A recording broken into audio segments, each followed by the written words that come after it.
And welcome to another video in the series of Spring Security. And in this video, I'm going to show you how and why we can implement multiple filter chains. But even before that, we may not also actually implement any filter chain in which Spring Security's own default filter chain will apply, and it will apply all the default filters to all the URLs.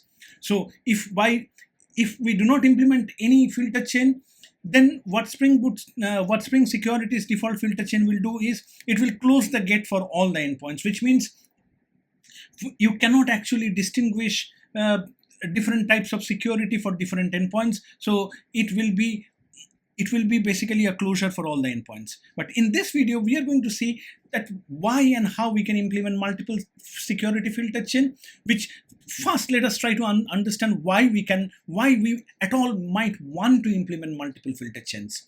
So filter chain is basically a list of security filters which are applied.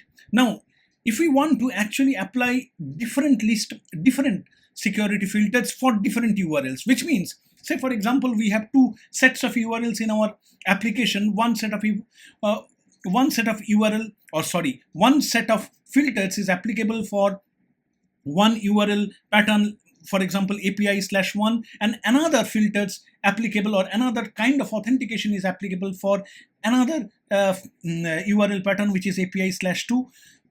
For example, we might want to apply database-based authentication for API/1 kind of endpoints, and we might want to apply JWT-based authentication for API/2 kind of endpoints, and we might want to apply OIDC, which is basically OAuth kind of authentication for API/3 endpoints. So in that case, we actually need to implement multiple security filter chain to actually give different levels of authentication, different levels of filters to every single endpoint. And in this video, we are going to see how we can do that. So at a high level, how we can do it, that is, we have to define multiple security filter chain beans in our web security config, and they have to be ordered separately. And also in the implementation, we will have to completely segregate the API endpoints which are protected by the different filter chains. Otherwise, the one which has the lowest number, which is 1, will actually overshadow the other ones. Well, let us go ahead and now see the demo of how we can do it practically. So let us start with the demo, and the code base is in my GitHub repo, and the exact place where this code base is mentioned in the description. So please find out the GitHub link from the description. And also you can note here that the name of this branch is springboot basic security 4. So that is the name of the branch. So let us go back and see the overall project structure. What I have done here is I have created two controllers here, basic controller 1 and basic controller 2. Basic controller 1 has the path API/1, and basic controller 2 has the path API/2. And in the web security config, I have defined two filter chains, as you can see, filter chain 1 and filter chain 2. And in filter chain 1, I have protected the API/1/private endpoint with the basic authentication, and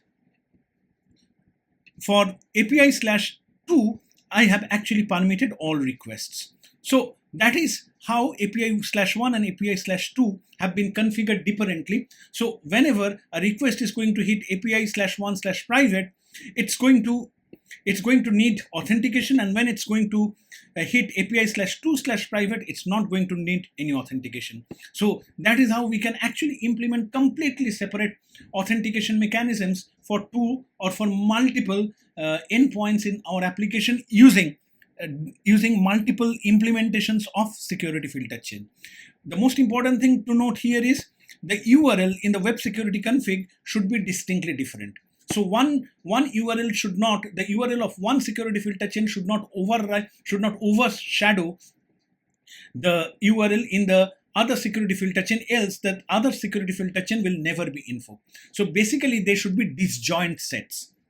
So let us now go ahead and see the demo quickly. I have already cloned the repo and created the package, basically compiled and created the package and started the server to save some time.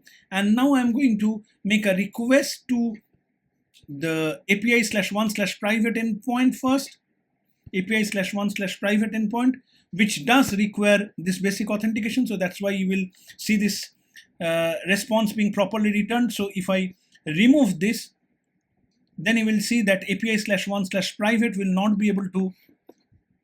So it has returned 401, which means unauthorized. But since API/2/private is not protected by the different security filter chain, I can get response from API/2/private without the basic header.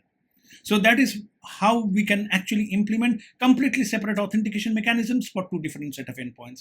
I hope the demo is clear to you and you can take it back to your real work and you can implement different authentication mechanisms or different authorization mechanisms using Spring Security for different endpoints, for different group of endpoints rather, in your actual application. And if you think that I have delivered value, then please go ahead and share this with your friends, and please provide your feedback in the comment section, and also like and also consider subscribing to my channel for other interesting videos which are also going to motivate me. Thank you very much for your patience and have a nice time.